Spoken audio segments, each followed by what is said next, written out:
आज हम देखेंगे स्टैंडर्ड पेनिट्रेशन टेस्ट के बारे में डिटेल इन्फॉर्मेशन। ठीक है, तो सबसे पहले स्टैंडर्ड पेनिट्रेशन टेस्ट में हम देखेंगे सबसे पहले ये स्टैंडर्ड पेनिट्रेशन टेस्ट मतलब क्या होता है, क्या है स्टैंडर्ड पेनिट्रेशन टेस्ट।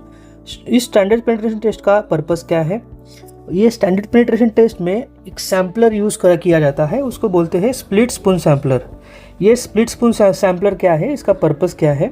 देन उसके बाद स्टैंडर्ड पेनिट्रेशन टेस्ट की प्रोसीजर, डिटेल प्रोसीजर क्या है, कैसे ये टेस्ट करते हैं। उसके बाद ये स्टैंडर्ड पेनिट्रेशन टेस्ट में करेक्शन अप्लाई होते हैं, जो फाइनल एंड रिजल्ट होता है उसमें करेक्शन अप्लाई होता है। कौन से करेक्शन है, कैसे है और क्यों पाए जाते हैं, ये करेक्शन क्यों करते हैं, ये देखेंगे।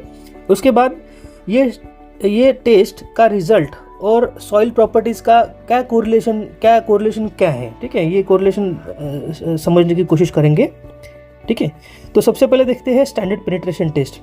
ये एक सिंपल टेस्ट है, ये सब सॉइल एक्सप्लोर करने की सिंपल टेस्ट है। इसके बाद ये स्टैंडर्ड पेनिट्रेशन टेस्ट क्या करती है, ये देती है penetration to resistance to penetration, मतलब पेनिट्रेशन के लिए सॉइल क्या कितना रेजिस्टेंस दे रही है, ये टेस्ट रिजल्ट देती है। ठीक है, अब इसमें क्या करते हैं, एक सॉइल सैम्पलर रहता है, सॉइल सैम्पलर एक पेनिट्रेट करते हैं सॉइल में और उसको रेजिस्टेंस कितना दे रहा है सॉइल, कितनी दे रही है सॉइल, ये मेजर करते हैं। ठीक है, एक बेसिक उसका मैकेनिज्म ये है। ठीक है, ये क्या करती है और ये इनडायरेक्ट मेजर देती है सॉइल की रिलेटिव डेंसिटी की, अप्रोक्सीमेट सीएस स्ट्रेंथ की, मतलब सीएस स्ट्रेंथ कितनी हो सकती है और रिलेटिव डेंसिटी कितनी हो सकती है, ये इनडायरेक्ट मेजरमेंट देती है स्टैंडर्ड पेनिट्रेशन टेस्ट। और unconfined compression test, unconfined compression strength define करने के लिए, डिटरमाइन करने के लिए, और फ्रिक्शनल एंगल डिटरमाइन करने के लिए, या फिर कोई फाउंडेशन स्ट्रक्चर का फाउंडेशन डिज़ाइन करने के लिए ये स्टैंडर्ड पेनिट्रेशन टेस्ट यूज़फुल है। ठीक है, और इसकी जो स्टैंडर्ड गाइडलाइन है ये टेस्ट की, ये गाइडलाइन दी है IS 2131 इन 1981। ये जो IS कोड है उसमें स्टैंडर्ड, ये IS कोड में स्टैंडर्ड पेनिट्रेशन की गाइडलाइंस दी है। ठीक है, देन ये स्टैंडर्ड पेनिट्रेशन टेस्ट सॉइल की बेयरिंग कैपेसिटी निकालने के लिए भी यूज़ होती है। ठीक है, और जो इन्फॉर्मेशन है ये इन्फॉर्मेशन यूज़फुल है, जो फाउंडेशन सेफ फाउंडेशन डिज़ाइन करने के लिए यूज़फुल होता है ये इन्फॉर्मेशन। और बिल्डिंग और कोई स्ट्रक्चर होगा उसका फाउंडेशन सेफ फाउंडेशन डिज़ाइन करने के लिए भी ये स्टैंडर्ड पेनिट्रेशन टेस्ट का नॉलेज यूज़फुल है। ठीक है, अब सबसे उसके बाद देखते हैं ये स्टैंडर्ड पेनिट्रेशन टेस्ट, ये एक फोटोग्राफ है और ये एक स्कीमेटिक स्केच है। अब स्टैंडर्ड पेनिट्रेशन टेस्ट में क्या किया जाता है, सबसे पहले एक सैम्पलर रहता है, उसको बोलते हैं स्प्लिट स्पून सैम्पलर। ये है स्प्लिट स्पून सैम्पलर सॉइल के अंदर। ठीक है, अब इसको क्या करते हैं, इसको हम पेनिट्रेशन करते हैं। पेनिट्रेशन मतलब सॉइल में अंदर पेनिट्रेट करते हैं, और पेनिट्रेट करने के लिए कोई एनर्जी चाहिए उसको पुश करने के लिए अंदर। ठीक है, या फिर उसको ड्राइव करने के लिए, तो ये एनर्जी इससे लेते हैं हम ये हैमर से।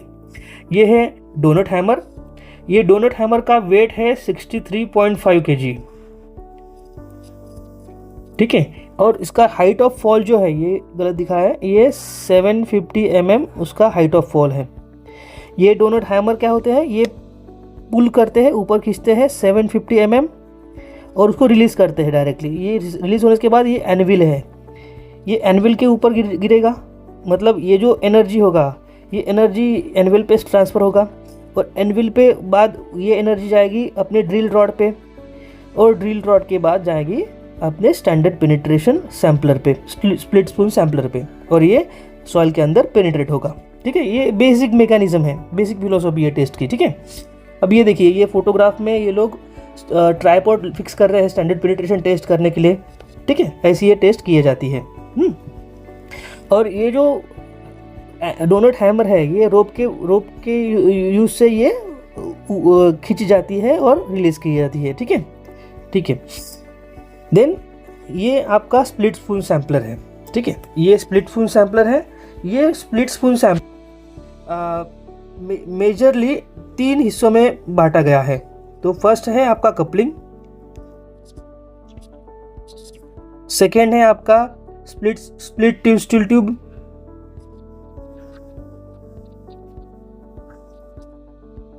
और थर्ड है आपका ड्राइविंग शू।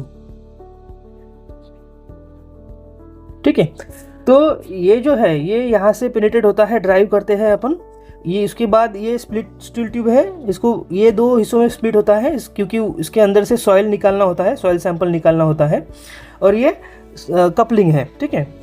तो इसका जो इंटरनल डायमीटर है, ये इंटरनल डायमीटर है इसका 38 mm, ये 38 mm, और आउटर डायमीटर है उसका 50 mm,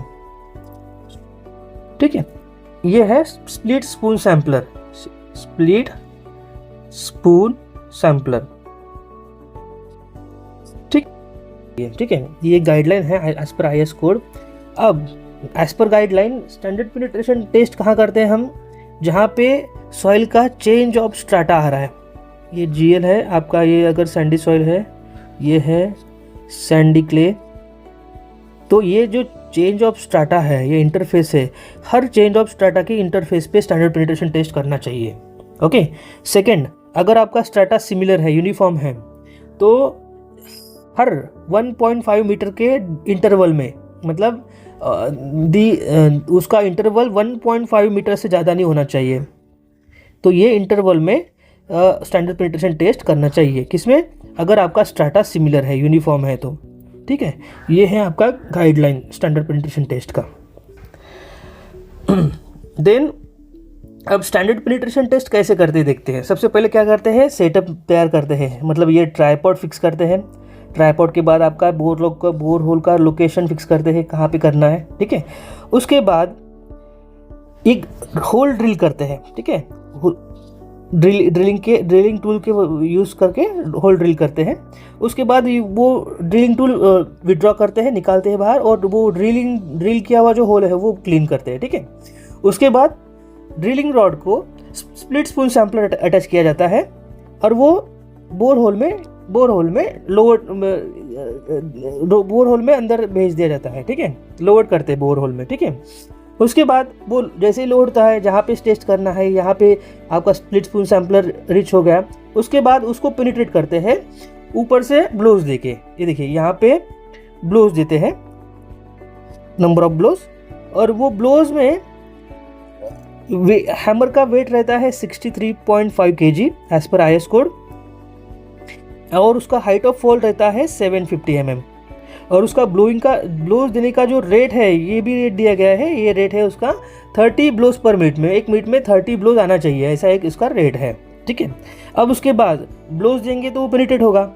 अब उसके ब्लोज देने के टाइम पे हर 150 mm पे कितने ब्लोज लगे, 150 mm पेनिट्रेशन के लिए कितने ब्लोज लगे, ये काउंट किया जाता है।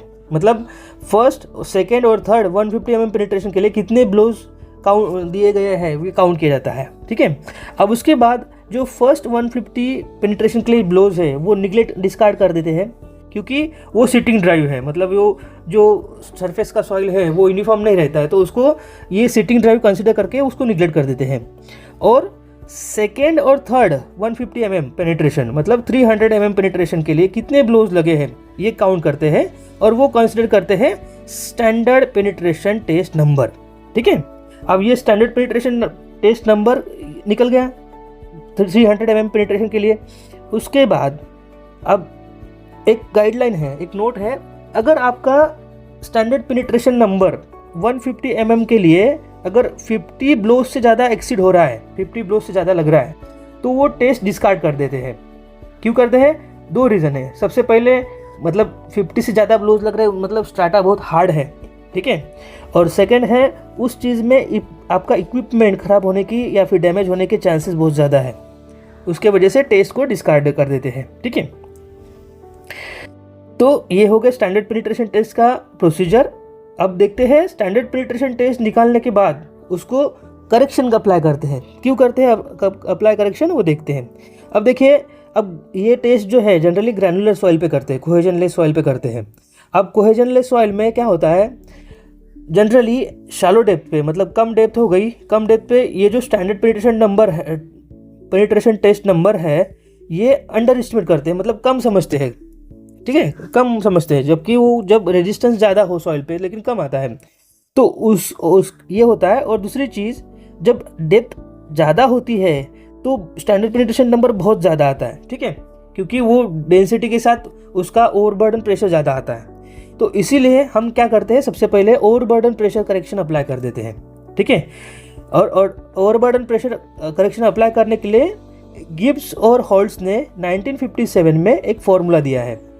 ये फॉर्मूला है NC is equal to NR into 350 divided by sigma 0 bar plus 70। अब सबसे पहले देखते हैं NC क्या है। NC है corrected standard penetration number, NR है आपका रिकॉर्डेड स्टैंडर्ड पेनिट्रेशन नंबर, मतलब जो आपका 300 mm पेनिट्रेशन के लिए जो भी ब्लोज आ रहा है वो है आपका SPT नंबर NR रिकॉर्डेड, ठीक है। और सिग्मा 0 बार ये है इफेक्टिव ओवरबर्डन प्रेशर, मतलब जहाँ पे आप टेस्ट कर रहे हैं, मान लो कि ये ग्राउंड लेवल है, ठीक है, यहाँ पे आप टेस्ट कर रहे हैं और ये इसका डिस्टेंस है 3 मीटर, तो ये 3 मीटर का डेप्थ कंसिडर करके उसका डेंसिटी ओवरबर्डन प्रेशर, मतलब डेंसिटी डेप्थ को डेंसिटी से मल्टीप्लाई करके कितना प्रेशर आ रहा है वो है आपका sigma 0 bar, that is effective overburden pressure, ठीक है। अब इम्पॉर्टेंट चीज़, ये जो फॉर्मूला है ये फॉर्मूला एप्लीकेबल कब है, जब आपका सिग्मा 0 बार 280 से कम हो, ठीक है, ये तब ये फॉर्मूला अप्लाई होता है। और आपका अगर आपका सिग्मा 0 बार 280 से ज़्यादा हो रहा है तो ये फॉर्मूला यूज़ नहीं होगा, डायरेक्टली हम क्या करेंगे NC is equal to NR लेंगे, ठीक है, ये फॉर्मूला अप्लाई नहीं होगा फिर, ठीक है। ये कंडीशन है only when sigma 0 bar is less than 280 kilonewton पर मीटर स्क्वायर, ठीक है।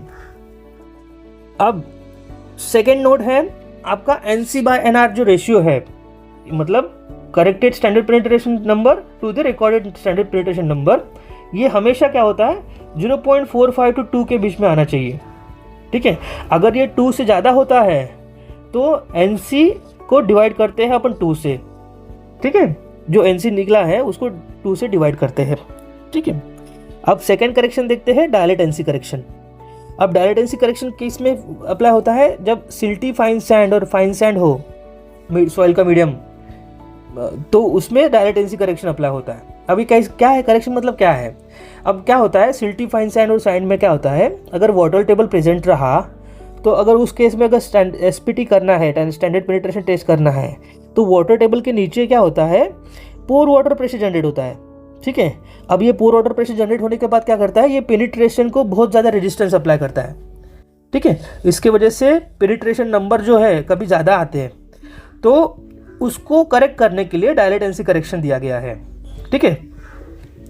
अब ये तेरजागी और पिक ने 1967 में डायलेट NC करेक्शन दिया है। ये फॉर्मूला है NC is equal to 15 plus 1/2 into NR minus 15, ठीक है। अब NC क्या है, NC again corrected standard penetration number, but यहाँ पे NR देखिए, NR है NC value after applying the overburden pressure correction, मतलब सबसे पहले ओवरबर्डन प्रेशर करेक्शन अप्लाई होगा और उसके बाद डायलेट NC करेक्शन होगा, ठीक है। ओवरबर्डन के बाद जो NC निकला है वो लेते हैं अपन NR, ठीक है। ओवरबर्डन प्रेशर का जो NC है वो हम लेते हैं डायलेट NC करेक्शन में NR, ठीक है। अब इसमें भी थर्ड नोट है आपका, अगर NR जो रिकॉर्डेड स्टैंडर्ड पेनिट्रेशन नंबर है अगर 15 से कम आ रहा है तो डायरेक्टली क्या लेते हैं अपन NC is equal to NR लेते हैं, ठीक है। ये इंपॉर्टेंट नोट्स है, ठीक है। अब देखते हैं कोरिलेशन क्या है स्टैंडर्ड पेनिट्रेशन टेस्ट के करेक्टेड नंबर का और सॉइल के प्रॉपर्टीज का। अब गाइडलाइंस में ये दिया गया है कि आपके standard penetration test after correction के रिलेटेड सब सॉइल्स का कोरिलेशन दिया है विथ कॉम्पैक्टनेस के साथ, रिलेटिव डेंसिटी के साथ और frictional angle of internal friction phi के साथ, ठीक है। अब मान लीजिए आपका अगर standard penetration number correct after applying correction अगर 10 to 30 के बीच में आ रहा है तो उसका कॉम्पैक्टनेस आएगा मीडियम, उसका रिलेटिव डेंसिटी आएगा 35 to 65% और उसका फ्रिक्शनल एंगल का वैल्यू आएगा 32 to 36 डिग्री। तो ये रफ आइडिया हम ले सकते हैं standard penetration test number after applying correction, okay. Similarly standard penetration test से हम रफली सॉइल के अल्टीमेट बेरिंग कैपेसिटी का भी आइडिया ले सकते हैं। फॉर एग्जांपल आपका अगर स्टैंडर्ड पेनिट्रेशन नंबर 8 to 15 अगर आ रहा है, ठीक है, तो उसका कंसिस्टेंसी पाया जाता है स्टिफ, और उसका सिमिलर एसोसिएटेड जो बेरिंग कैपेसिटी है ये वैरी होता है 100 to 200 kPa के बीच में। तो ये है स्टैंडर्ड पेनिट्रेशन टेस्ट का एप्लीकेशन। ठीक है, तो आज हमने देखा स्टैंडर्ड पेनिट्रेशन टेस्ट क्या है। ठीक है, ये क्या है, इसका पर्पस क्या है, क्यों करते हैं। ठीक है, उसके बाद स्टैंडर्ड पेनिट्रेशन टेस्ट में सैम्पलर यूज होता है, उस सैम्पलर को बोलते हैं स्प्लिट स्पून सैम्पलर, उसका इंपॉर्टेंस। ठीक है, उसके बाद प्रोसीजर देखी स्टैंडर्ड पेनिट्रेशन टेस्ट की। देन एसपीटी नंबर को करेक्शन अप्लाई करते हैं, क्यों करते हैं और कौन से करेक्शन है, उसके कंडीशंस कौन से हैं, ये देखिए। और उसके बाद हमने देखा कि करेक्टेड स्टैंडर्ड पेनिट्रेशन टेस्ट के साथ सॉइल के प्रॉपर्टीज का क्या कोरिलेशन है। ठीक है, ये देखा। ठीक है, ओके, थैंक यू।